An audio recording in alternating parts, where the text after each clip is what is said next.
to fix Instagram not login easily and fast. Hello guys, so all what you have to do is very simple.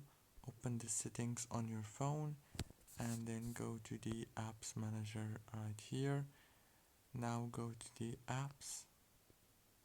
After that you have to wait a few seconds right here. It will start loading all the apps that you have on your phone. After that scroll until you find Instagram and then click on it like this.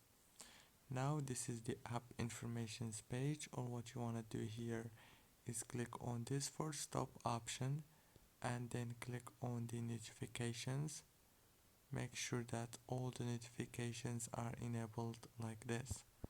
Go back, click on the permissions, make sure all the permissions are enabled and then click here on this for stop.